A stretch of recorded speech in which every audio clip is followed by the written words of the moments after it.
Before this Thursday's fight, you were 6-1 in Bellator, so I just kind of wanted to know what was the driving factor behind the move to PFL.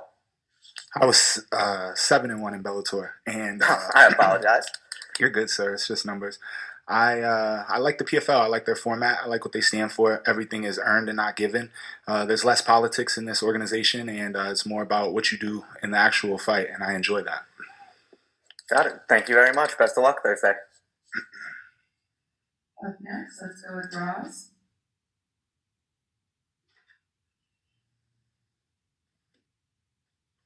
Hello, can you hear me? Sorry, guys, just trying to get a hang of this. So, you're obviously a clear favourite for your upcoming bout against Vinny. Kind of, how do you see that? How do you see these odds? Do you pay attention to them, and kind of what should we be expecting on Thursday with recent upsets at PFL one? Do you have the odds in front of you? Do you know what they are? Not at the moment, sir. No. I haven't seen them myself either. I think that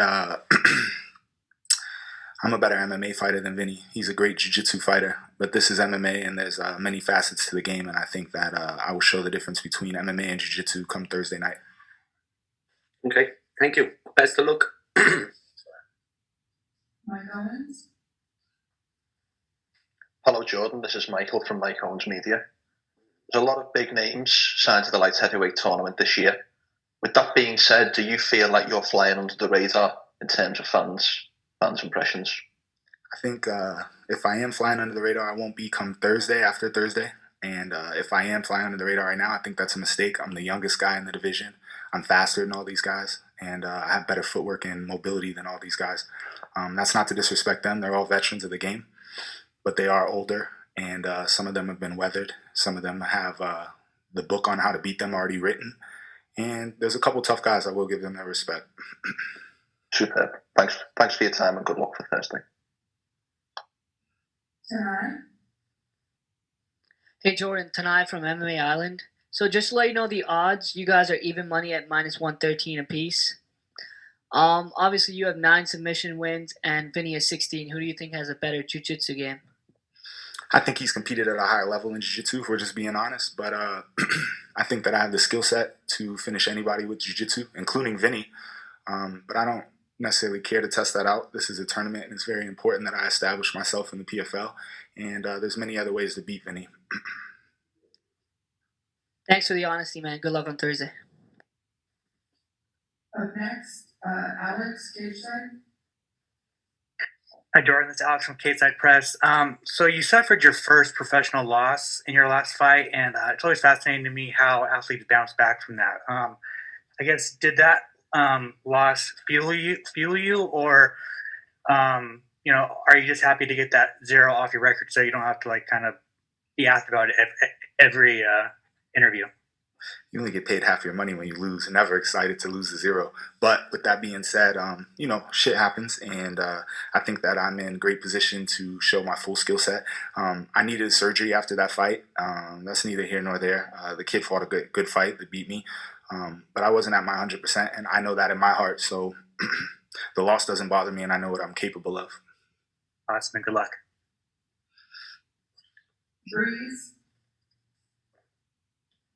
Hey Jordan, this is Breeze with the MMA Breeze. You haven't fought in a while. You've had a little bit of a layoff like a lot of people here during the COVID times. What have you improved on the most in your layoff, and what are you most excited about to display in this upcoming tournament? I've improved on my athleticism. I've improved on my mindset, and I've improved in every area of the game. 2020 was unfortunate, of course, with the pandemic, but for me, I had just had a major surgery, so it actually worked out in my benefit in terms of recovering and being able to focus on my game.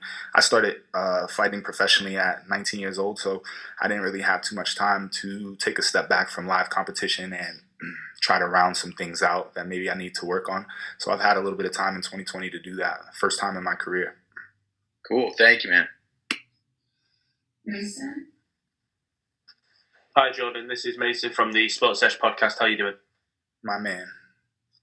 You're a very good submission fighter. Do you think we'll see a submission victory for yourself come Thursday night? Absolutely not. I'm going to show different skill sets in this fight, and Vinny would love for me to try to submit him, but he's absolute hot garbage in other areas of the game, and we'll show that come Thursday. And finally, what would a PFL title mean to you? 7 figures. Best of luck Thursday night, my man. Thank you, brother. Drew Pierce. Hey Jordan, Drew Pierce, FightLeague.com. I know you're a guy who likes nice things. What are some things that you're going to buy with that $1 million if you get it? The first thing I'm going to buy is some land. Let's get a couple, maybe 2-3 acres underneath myself, and we'll start working on building a house. And then, we'll go to the mall after that. But priorities first this time around. Thanks, man. Best of luck. My man. Barcelona. Hey, Jim Varsalone, Miami Herald. Jordan, what has it been like for you at American Top Team and just having the coaches and trainers there and working out there and being a part of that team? Miami Herald, the whole team, the home team. It's great to hear from you. American Top Team is the best gym in the world. They've really taken care of me, and the transition from being a young fighter in the game to I'm not a veteran now, but I'm much more seasoned, and being able to train with the best coaches and training partners in the world has definitely helped elevate me outside of my live competition. Every day in the gym is like is a fight. And lastly, Jordan, what has it been like for you too in South Florida, and just what have you learned about yourself in this last year? It's been a challenging year for everybody. That I'm resourceful and I know how to hustle. I never fell off my feet. 2020 was definitely tough, as it was for everybody. I had to find ways to adapt, to continue to stay on my grind, and be able to provide for myself with no MMA taking place. And I was able to do just that. And it didn't teach me anything new, but more so reaffirmed what I already knew about myself, that I'm resilient and I'll always find a way. Thank you. My man. Nadine. Hi Jordan, it's Hamad Mia from MMA Diagnosis. I was just wondering, the last few tournaments they've had in the playoffs, 2 fights in one night. Does a competitor in you kind of wish they had that this year, or are you kind of glad that there's no 2 fights in one night this year? Yeah, I enjoyed the old tournaments of MMA, Pride, and many other tournaments that they had, and fighting twice in one night definitely shows you something about yourself, and it also shows the world something about you. So I was looking forward to testing myself in that, but I won't complain on a shorter path to 7 figures. Following up to that, you mentioned you had injury and you had major surgery. What was the injury, and how was the road to recovery for now? Was the kind of layoff you had a blessing in disguise? The layoff was definitely a blessing. I had a major hip surgery. I believe I had 2 or 3 procedures done at one time, and the rehab from the surgery was well. I took my time in 2020. I have the best physical therapist in the game, Dr. Christiana Marin in Fort Lauderdale, Florida, and she helped me take care of my injury and rehab it back to 100%. Thank you, Jordan, and good luck. Goodbye. Brady. Hi, it's Brady Austin from Behind the Grind, and despite you being far less experienced in MMA, do you feel more prepared for these bigger fights because of your Bellator run? In Bellator, I fought 8 times, and that was definitely a upper echelon show. I don't think that I fought the level of competition that I asked for, or anybody that would compare to people in this tournament. But with that being said, I feel that although I have a smaller record than some of these guys, I've been in the best gym in the world, and I've been in the MMA gym period since I was 15 years old. So if you add up all those rounds, I feel I'm more composed and more well-rounded than some of these guys. So that counts for something. Thank you very much. Dylan. Hey there, Jordan. How's it going? My man, how you doing, Dylan? Oh, I'm doing well. I'm just kind of curious here because with some prior promotions you've been with, a little more nebulous in terms of matchmaking, just on a fight-to-fight basis, but with a more active and defined PFL schedule being in place. I'm kind of curious what your thoughts are on that dynamic. I think, if you look back in my 8 fights in Bellator, I lost 1 fight out of those 8, and the other 7, I came out of each of those 7 fights completely healthy on the other side and ready to go again. There was many times where I tried to get back-to-back action like what I'm going to experience this year, and it just didn't time out for me in Bellator. Luckily for me, that's the format here in the PFL. Yeah, and I'm curious, like, what you've been training to in the gym. One of the prior interviews you've had, or we've had rather, you were talking about jamming to like Kevin Gates and Lil Uzi Vert. Is that what you've been mostly jamming in preparation for this one? Yeah, Kevin's been dropping great music. I also have been listening to a little bit of Dave East, a little bit of East Coast vibes. I like to listen to whatever music of the area I'm going to be fighting in. Since we're fighting here in New Jersey, I've been listening to some East Coast artists to get that feel. Oh, that's a cool touch, man. Appreciate the time. My man. Andrew Benjamin.